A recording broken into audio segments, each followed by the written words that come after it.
Hello friends, வீட்டில் இருக்க பொருளை வச்சு சளி குணப்படுத்துகிற கஷாயம் எப்படி செய்கிறது பார்க்கலாம்.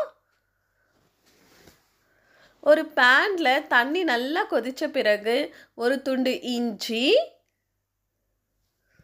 ஒரு ஸ்பூன் இடித்து வச்சுருக்க மிளகு, கொஞ்சமாக மஞ்சத்தூள், இது மூணையும் 15 நிமிஷம் கொதிக்க வைக்கணும்.